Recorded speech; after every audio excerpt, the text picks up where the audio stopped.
to tonight's Citizens Climate Lobby Training Program. It's a weekly webinar of Citizens Climate Lobbies that provides CCL supporters like you and I with access to in-depth training opportunities on topics related to climate change and effective climate advocacy.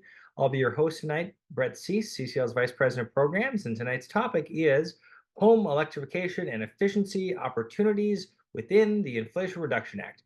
We're going to be joined by CCL's amazing research coordinator, Dana Nuccitelli, for a training that reviews why building electrification is important, reviewing some of the updates on the incentives available to homeowners through the Inflation Reduction Act, as well as the benefits of each technology and details regarding the current state of play with applicable tax credits and rebates. And we know this, one of the ways that we like framing this issue or this area of our policy agenda is that electrifying our homes and other buildings is a win-win-win proposition. We reduce our monthly energy bills by switching to more efficient electric technology. We improve our family's health by reducing the amount of fossil fuels we're burning in our homes and the associated air pollution. And of course, we also reduce climate pollution and thus slow global warming.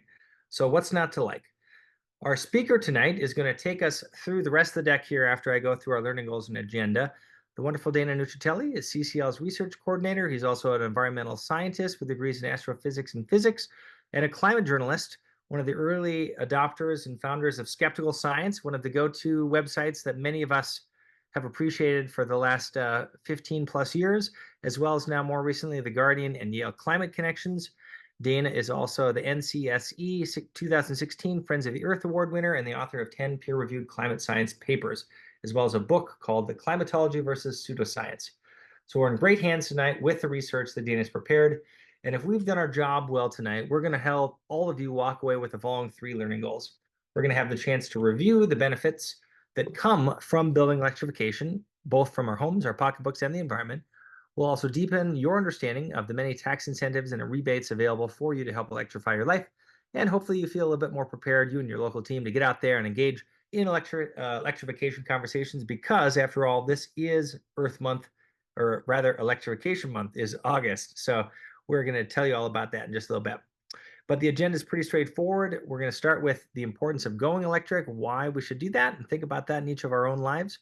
We'll then go through a bunch of the programs that are available for homeowners to get certain electrification technology, from heat pump, space heating, water heating, induction stoves, the importance of home weatherization as well, electric vehicles and EVs, and then end with rooftop solar and batteries and some additional opportunities out there for you. So first and foremost, we'd love to just welcome everyone. If you haven't heard, today is the official launch of CCL's August Electrification Month. The short URL there in the chat, we can also drop here in the chat as well. It's just cclusa.org/it's electric. On that page, it's our main campaign page. You'll see a whole host of resources that we have available for you to talk electrification in your communities. It's a wonderful climate adjacent way to open up conversations where you live to really help people find out more about how they can participate in this movement. And we're also having a collective goal this month to have over 3,000 conversations about home electrification options in the communities that CCLers are living in throughout the country. So find out more there. And I'll pass it actually at this point, though, to you, Dana, to kind of take it from there and zoom in not only on the campaign, but how each of us can participate in putting solutions to work in our own lives. Sounds good. Thanks, Brett. And happy Electrification Month, everybody. So let's talk about why Electrification Month is such a good thing, why we should go electric in the first place. We've got a good training page on this question, our Building Electrification and Efficiency training page, which talks about how upgrading our homes and buildings to electric and making them more energy efficient helps us save money and eliminate a major source of carbon and indoor air pollution. Our training pages are cclusa.org/building-electrification-training or -advanced for the advanced version. So some good reasons to go electric. First off, you can save a lot of money, up to $1,800 per year for average American households, particularly if you can get solar panels on your roof and pay less on your electric bill, but also from other electric appliances like heat pumps and electric cars that we'll be talking about today. Also good for your health, because burning fossil fuels inside your house It's not so good for your health because then you get to breathe in all of the stuff that's in those fossil fuels. So that's another benefit. And then, of course, critically for the climate, we want to burn the least amount of fossil fuels possible. And burning fossil fuels in buildings is a major source of climate pollution that we're trying to get rid of. Another benefit is that electricity prices are much more stable than fossil fuel prices. You can see that in this chart, which shows the change in electricity prices nationwide average since the year 2000. Pretty flat, a little bit up and down. You can see a little bit of an increase during our inflationary post-COVID period there. But then you can compare this to natural gas prices here in the black, which you can see spike all over the place. They're very, very volatile, very, very inconsistent. You don't know what they're going to be from one month to the next. And you can see, like, during that inflationary period, they spiked up much, much higher than electricity prices did. And gasoline prices here in the brown are a very similar story. They spike up and down all over the place. A huge spike during that post-COVID inflationary period as well. And so, if you're using an electric car instead of a gasoline car, you have much more consistent, reliable fuel prices. And if you're using electric appliances instead of natural gas or other fossil fuel appliances, then you have much more consistent energy bills. And then people often ask, is it a good thing to electrify my appliances now when the power grid still uses a significant amount of fossil fuels? And so we're going to go over a couple reasons why it is, but one reason is that the power grid is getting much, much cleaner, much faster. So what you can see on this chart, we're going to start in 2015. We're going from the bottom to the top is coal, natural gas, oil, hydroelectricity in the blue, nuclear power in the red, wind in the light blue, and solar and bioenergy and other renewables. So in 2015, we got our electricity about 2/3 from fossil fuels, 1/3 from low carbon sources, only a little bit from wind and solar. And then just 8 years later, as of last year, it was 43% low carbon and 57% fossil fuels, wind and solar up to 16%. Thanks to the Inflation Reduction Act and hopefully with some help from some permitting reform, we're hoping to get to about 60% low carbon and 40% fossil fuels, including 35% wind and solar by 2027 in just a few years. And then by 2030, you're talking about 72% low carbon, including about half of our electricity coming from wind and solar alone, and just 28% from fossil fuels at that point, mostly natural gas here. So thanks to this progress we've been making, the grid is quickly becoming cleaner, which means that anything you are powering with electricity is also becoming cleaner very quickly in the coming years. And so might as well get moving now.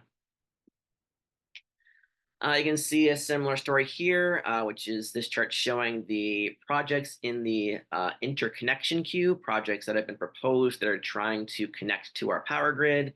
You can see they're almost all solar and batteries and wind and a little bit of gas, but it's like 95+% clean energy at this point. This is what's going to be connecting to the grid, which is why the grid is getting cleaner and cleaner and cleaner every year, because the stuff that we're building is clean and it's going to displace and replace the dirty fossil fuels, and the grid's just going to become cleaner and cleaner in the coming years. And you can see from this chart, the one sector in the United States that's become lower carbon over the past 2 decades is the power sector, as we have replaced coal with the cleaner sources of electricity, whereas transportation, industry, and buildings have been basically flat in terms of emissions over the past 20 years. And so what we want to do is connect those 3 sectors to that decarbonizing power sector by electrifying them. And so we can get that electric appliances in our buildings, take advantage of that power sector becoming cleaner over time, and then the buildings will also become cleaner, lower carbon over time. And then I've been doing a lot of research on China recently because people always ask questions about China when we're talking about climate stuff, and it's very relevant to electrification too. The reason people talk about China is because there's a lot of people there. It's 18% of the global population. But in last year, in 2023, they had almost 1/3 of global heat pump sales were in China, over half of global EV sales. So they're electrifying their buildings and their transportation very fast. While they're doing that, they're also greening their electricity generation. They had 42% of the solar additions in the entire world were in China last year, 70% of the wind additions. Between now and 2030, they're expected to add 44% of the new nuclear capacity in the world. And so as a result, China's emissions are peaking and they're taking advantage of that clean electricity to get electrify their buildings and their transportation to make those cleaner over time too. And so you can see what's happening in terms of electrification in China on this chart, which is showing how much of final energy consumption in the country comes from electricity versus how much comes from directly burning fossil fuels. And so you can see like the United States in blue, Europe in yellow, and the world average in black. We're going pretty much in very similar trajectories, increasing slowly over time, getting a little bit more electrified. And China was way behind, and now China's just been going gangbusters, electrifying suddenly way ahead of the United States and Europe and the rest of the world in terms of becoming more electrified and rising fast. Again, as they install those heat pumps and those EVs and electrify their various sectors. And so if we don't want to be left behind, then we better start electrifying stuff pretty quick too, because China is trying to dominate this transition to a green, clean global economy that is coming. And they're going to leave us in their wake if we don't get moving too. So the good news is we did start get moving. We passed the Inflation Reduction Act, which has lots of good stuff for electrification. It's got stuff to electrify our cars, and car owners can save over $1,000 per year in terms of fuel and also maintenance cost because EVs are awesome. We're going to have lower electricity costs because we're going to be deploying this cheap and clean solar and wind energy. And crucially, we got those rebates and tax credits for electrification and efficiency of homes and other buildings. And that's what we're going to mostly talk about today. So let's talk about those benefits for homeowners. There's a nice artist depiction of it here by Nicole Kellner, which you can see at nicolekellner.com, showing all of the different potential savings for homeowners in the Inflation Reduction Act for rooftop solar and weatherization, battery storage, induction stoves, heat pump clothes dryers, heat pumps, and so on and so forth. We're going to go through all of these one by one. Today, this is just kind of a nice illustration of all of them in one nice looking graphic, nice looking artist rendition. And to get information about all of these that you qualify for, all these rebates you qualify for, you can go to this Rewiring America Savings Calculator. We have a short URL, cclusa.org/IRA-calc. And then you put in your home information. It tells you which ones you qualify for and all the information about them. You can also do a personal electrification planner at Rewiring America, or there are some organizations that have those available too. In general, the Inflation Reduction Act had two kinds of incentives, tax credits and rebates. So we call those basically your home electrification bank account. And the tax credits have been available since basically 2 years ago or so. And basically when you file your annual taxes, then in there you put in which of these tax credits you qualify for based on what upgrades you made, and then it will get incorporated into your taxes. Most of these are non-refundable, meaning that, for example, if you owe $1,000 in taxes, but you have a $1,500 tax credit, then you can only use the $1,000 of it to erase your tax liability. But they do mostly reset every year, so you can use it once in this year and then once next year and kind of spread things out if you want to. So the kinds of tax credits are for energy efficiency home improvements. There's a 30% tax credit up to $2,000 per year for heat pumps, space heaters, and water heaters, up to $1,200 per year for other upgrades that we'll talk about. And again, these reset every year, so you could potentially spread them out. There is also a 30% tax credit for solar panels and battery storage. This one actually does carry over and it's uncapped. So however much you spend on a solar and or battery system, You can take that tax credit and apply it over multiple years and carry it over.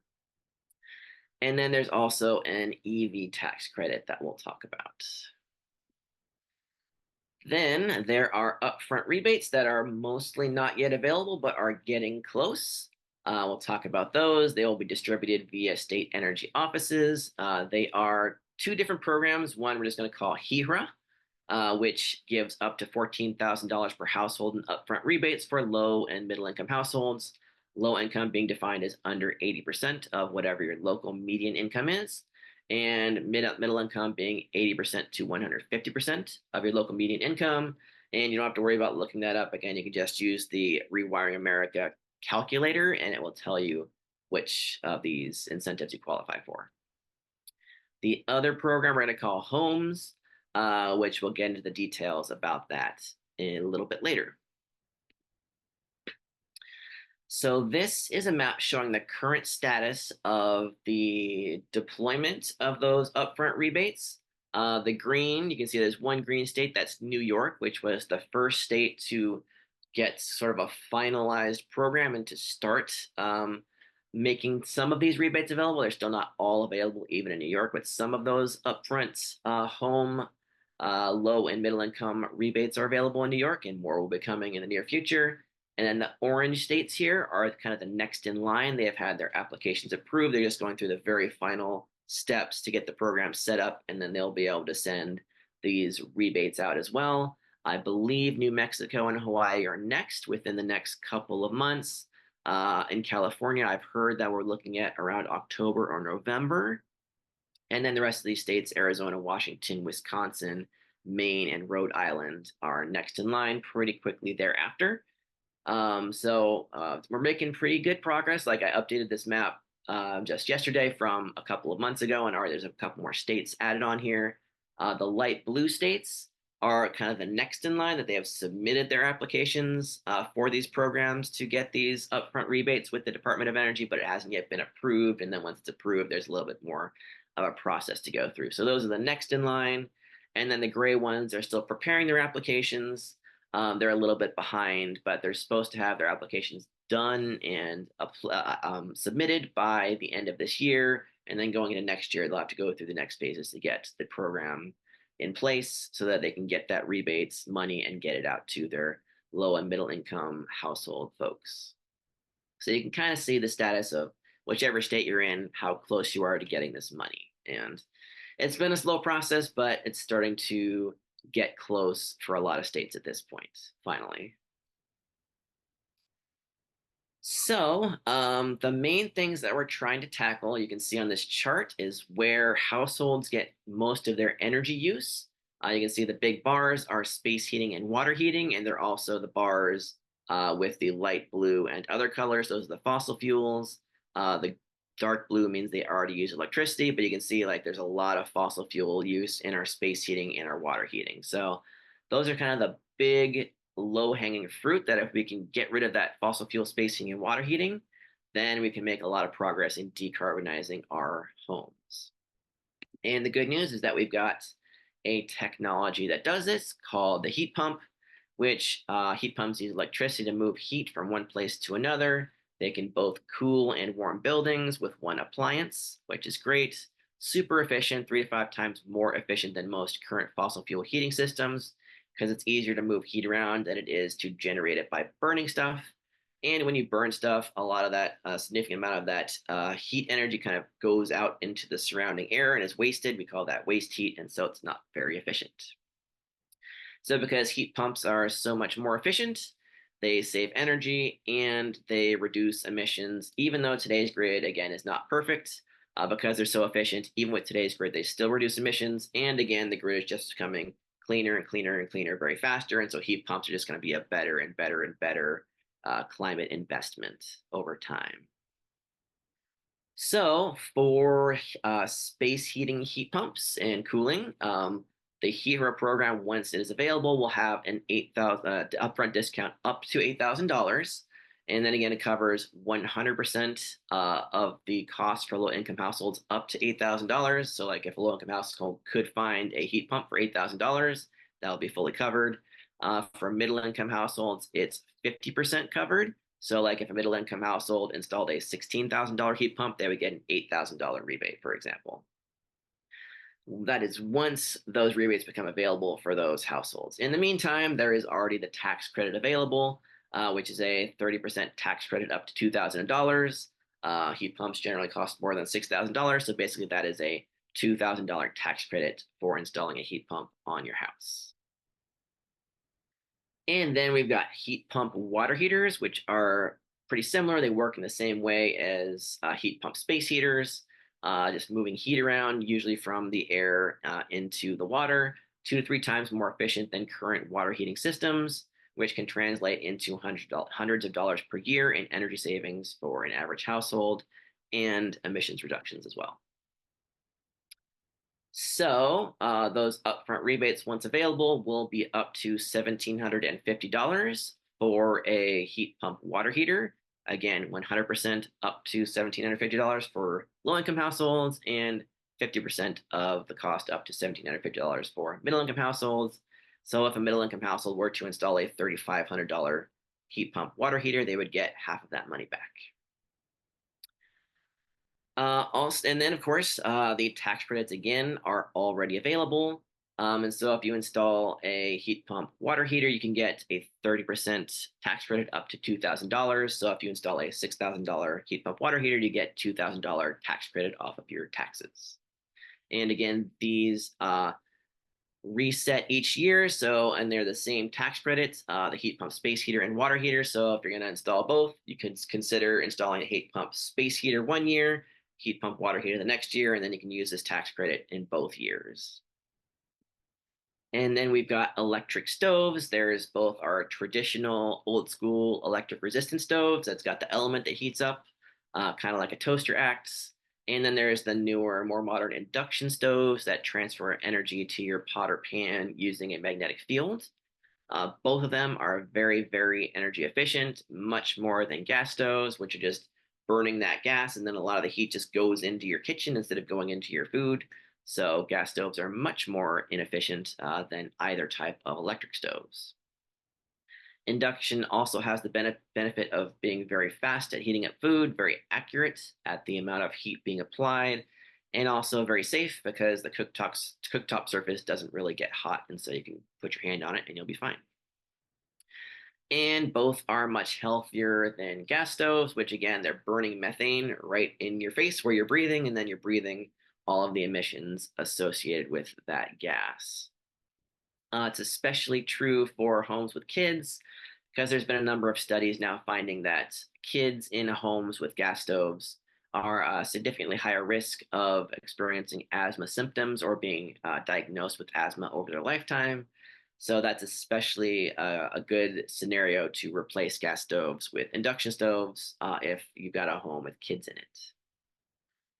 So the Inflation Reduction Act doesn't have any tax credits for electric stoves, but it does have the upfront discount in the HEHRA program. Against once it becomes available in your state, there will be a discount of up to $840.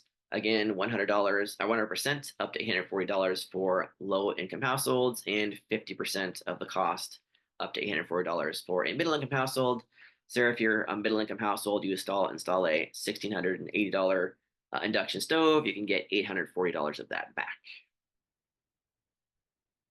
And then we've also got heat pump clothes dryers, which are pretty cool. They're kind of all enclosed. They don't have the air going outdoors. There's no vent. And so then if you have a heat pump dryer, then you're eliminating that pathway for air to leak in and out of your house from that vent, which is kind of nice. So it's a pretty cool appliance. I think like less than 1% of American households have heat pump clothes dryers, although I think they're much more common in Europe. But they're pretty cool. And again, there's a very similar upfront HEHRA discount of $840 once it becomes available for low and middle income households. Pretty similar to the induction stove or electric stove. There's no tax credits, but there is an $840 rebate available for those. And then home weatherization is also very, very important, which is basically a series of steps you can take to reduce the amount of energy required to heat and cool your home. which may involve air sealing, improving insulation, upgrading your doors and windows, and improving your ventilation. Basically, doing things to make your home less leaky for the most part. And then a really good first step is to get somebody in to do a home energy audit because then they can look at your house and point out exactly where you can get the most bang for your buck in making your home more energy efficient. And there is also in the Inflation Reduction Act a 30% tax credit up to $150 for anybody who does a home energy audit. So if you pay somebody $450 to do a home energy audit in your house, you can get a $150 tax credit for that. And doing weatherization projects saves energy, saves emissions, and saves money because up to 20% of the money spent on home energy by average American households is wasted in the form of air leaking in and out of your house, which is very inefficient for your temperature indoors. So if you can weatherize your home, that's going to reduce your energy waste, it's going to reduce your associated emissions, and it's going to reduce your electricity bills or your energy bills. It's especially true for lower income households that tend to live in older, draftier homes. So they can save up to 35% on their energy bills if they can weatherize their homes, which is why it's great that these programs are directed specifically towards low and middle income households that can especially benefit from these weatherization projects. And so again, there's one of these HERA upfront discount programs. Once they become available in your state, they will cover insulation, air sealing, and ventilation costs up to $1,600. Again, 100% coverage up to $1,600 for low-income households, 50% for middle-income households. And there is also a tax credit available for everybody, 30% tax credit up to $1,200 per year, which will cover, again, that $150 for home energy audits, $1,200 for insulation and air sealing, $250 per door up to 2 doors if you need to upgrade your doors, and $600 if you need to upgrade your windows. And again, this resets every year. So for example, one year you can improve your insulation, the next year you can improve your windows and a couple of doors, and you can kind of spread this out so you can take advantage of a $1,200 tax credit each year. And then there's the second program that I mentioned called the Homes Program, which I think mostly applies to higher income households that don't qualify for the low and middle income household HERA program. It's most useful to those households. And so basically what this program does is it says if you can demonstrate that whatever you're doing, the different upgrades to your home have increased your home energy efficiency substantially, and what you do by basically getting a contractor or somebody to model your home efficiency before and after your upgrades, then you get a rebate for that. And so if your energy modeling shows that you increased your energy savings by 35% or more, then you get a rebate, whatever's the lesser of $4,000 or 50% of your project costs. And if your energy savings are less than that, then you get a lower rebate. So that's a pretty cool program too. It's a little more complicated because you have to do some kind of, or have an expert come in and do some kind of modeling, but it's another good option. So that's the home stuff. Let's quickly talk about EVs as well, because they are a nice solution as well. They're more efficient than gasoline cars, and so they save energy, they save emissions, they save money. They're about 40% of the fuel cost per mile of a gas car, and about 1/2 of the maintenance cost because they have fewer moving parts, fewer stuff that can break. They're also better for our health and for the environment. They produce no tailpipe pollution because they don't have tailpipes. They have lower lifetime greenhouse gas emissions than gas cars. They do have mining associated with the battery components like lithium and cobalt and all the metals that go into the battery. But that only happens once. You mine for the lithium and the other minerals, you put it into the battery's done, it sits in the car, does its thing. At the end of the battery's lifetime, you can then recycle that battery, take those metals, reuse them in another battery or some other application. And so basically you just have to do the mining once.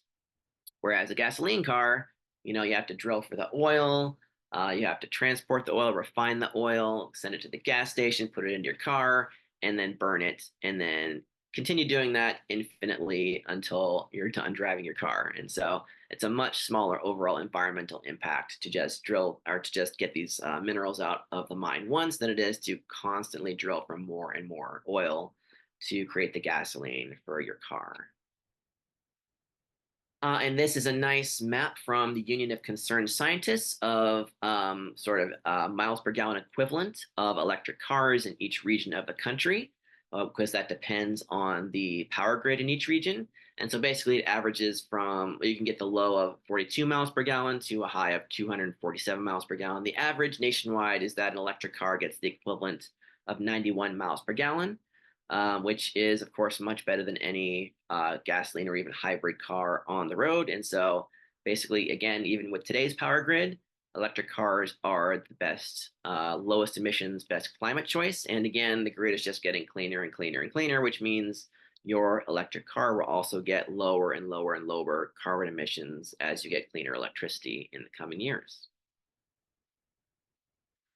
So for electric cars, there are incentives for new electric cars. There's a tax credit of up to $7,500 if the new car was assembled in North America and meets a bunch of criteria. It has to have a sticker price of $55,000 or less for a car, or $80,000 or less for a van, SUV, or truck. You have to earn under $150,000, or if married and filing jointly, $300,000.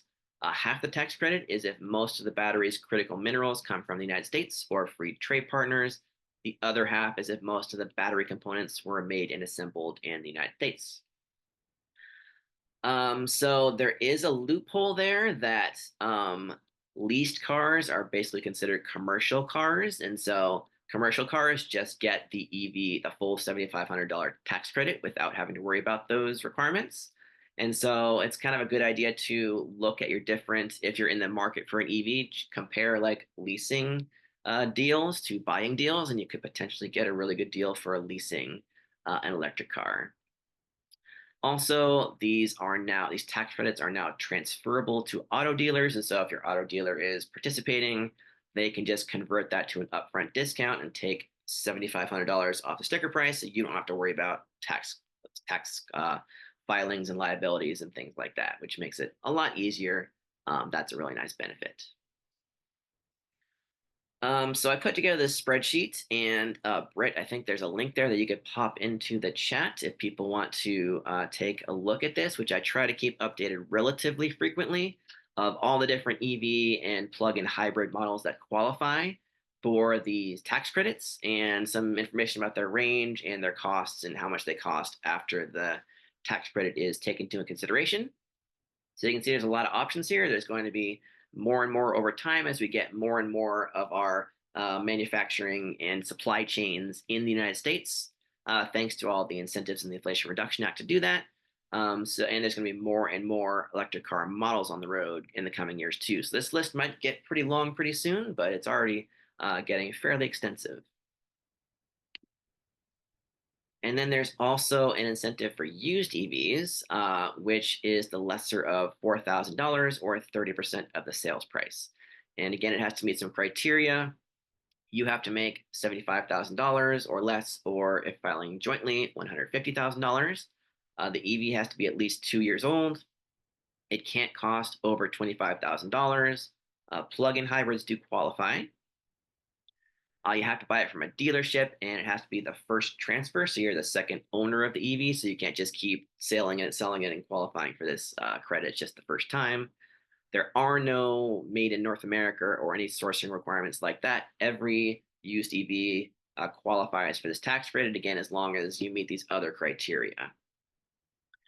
And again, the tax credits are transferable to auto dealers. And so if you just go to a participating auto dealer, they can just take $4,000 off of the price for you, and you don't have to worry about the tax filings or anything like that. There is also a tax credit for EV chargers if you live in a non-urban or low-income community, which is kind of not simple and straightforward to figure out if you live in one of those communities, except that you can, again, go to the Rewiring America calculator and put in your zip code, and then it will tell you if you qualify for this incentive. So that's a nice, easy way to do it. and see if you get that $1,000 tax credit for installing an EV charger at your home. And then we're going to talk about solar panels and batteries and a few other things. Solar panels on your roof are great because they are producing zero emissions electricity. Again, you do have to mine for the silicon and other minerals and materials that go into the solar panel, but that only happens once. And then you build the solar panel, you put it on your roof, and it lasts for 25, 30 years. And then once it reaches the end of its lifetime, we're going to have good recycling abilities available, and you can recycle it, and then we'll reuse those minerals and materials in a new solar panel or other product. And so, again, it's unlike if you're burning coal or gas in a power plant, which just have to keep digging up more and more coal or extracting more and more natural gas. Instead, you just mine for the minerals once, and it's done, and then you can reuse them, and then it's much better for the environment. Also, if you have solar panels, you don't have to worry about your utilities' electricity rates as much because you're using significantly less electricity from your utility. And if you can install a battery system as well, then you also protect against power outages. If your utility loses power, you can just run off your battery. So there are no rebates, but there are tax credits for solar panels and batteries. There is a 30% uncapped tax credit, meaning it's whatever amount you pay, you get 30% of that as a tax credit.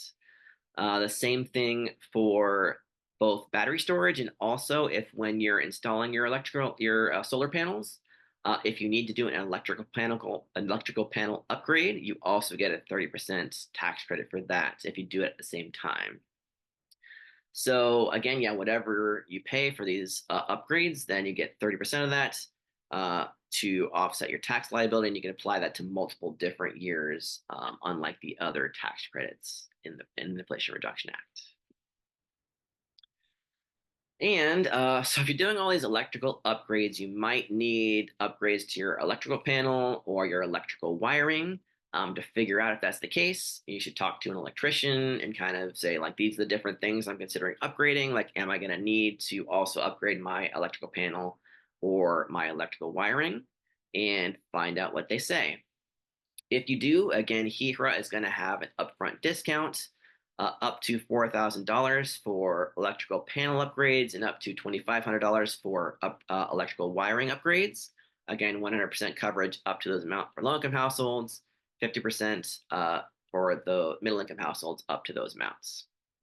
And there is a 30% tax credit now available. Resets every year if you need to do multiple different upgrades over multiple different years, but it's up to $600 per year to get tax credits for your panel or wiring upgrades. So that's most of what I've got, but I thought I should talk about some other actions you can take. The EPA just recently came out with their Climate Pollution Reduction Grant Awards. You can see that on this map over here, which states and municipalities or metro areas got those grant rewards, and some of the programs that are getting awarded are building electrification programs. So Brett, there's some links on this slide that you can put into the chat where people can go and check out what grant awards were made in their areas and whether they include some building electrification stuff that they can contact their local municipality or their metro area or their state about. You can also engage in your local climate action plans. Almost every state and a bunch of metro areas recently did climate action plans. They have priorities that have been published, and so you can kind of go into those and engage with your metro area and or your state to try to make them encourage them to take advantage of their plans and what building electrification plans are in those plans and get some electrified buildings there. And you can do lots of stuff to educate your community now that you're like an expert on electrification. You can do presentations like this one. You can do electrification tabling events. If you've got an induction stove or even just one of those induction hot plates, you can do a meal party and show people like how quickly you can boil water and things like that. If you've electrified your home, you can do electric home tours and like talk to people about how you did it and maybe like who your contractor was and help them get the information they need to electrify their homes. And you can also do electrification fairs if you're really ambitious. So these are all things that CCL chapters have already been doing around the country. And so you should also check out our electrification action team to get more information about all these options, because they're really the experts among our volunteers on all of this electrification stuff. Give a huge round of applause. Thank you so much, Dana, for the amazing presentation. And we always love just being able to show how many people are taking all of our education courses for the purposes of grant funding and demonstrating our political will prowess. Well, we are at time, so please continue to share these thoughts. Dina and the whole team have a robust discussion going in both the Nerd Corner and the amazing work. Let's give a huge round of applause to the Electrification Action Team and a lot of the leaders that are here tonight on that team too, having led the charge in the banner of every month is Electrification Month and the Electrification Action Team. So thank you for getting us started and launching us into this amazing campaign for the month. I hope that you found tonight's training useful and empowering, and I'll unmute lines as we say thank you to Dana and each other for being here tonight. So good to see everyone. Thanks so much. Thank you. Yeah, thank you, Dana. Thanks, Thank you. Dana. Thank you for listening to this episode of Citizens Climate Lobby's training program. You can tune into more episodes anywhere podcasts are available. Inspired by what you heard today? Join Citizens Climate Lobby to advocate for bipartisan climate solutions. Go to community.citizensclimate.org to find more trainings, resources, your local chapter, national action teams, discussion forums, and more. Be sure to like our Facebook page and follow us on Twitter and Instagram @CitizensClimate. We also invite all of our listeners to subscribe to our YouTube channel for more inspiration. Like what you hear? Recommend us to your friends and make sure to give us a 5-star rating. It helps us show up on other listeners' feeds. Feel free to pass on any suggestions for future episodes in the comments as well. And together, we are creating the political will for a livable world.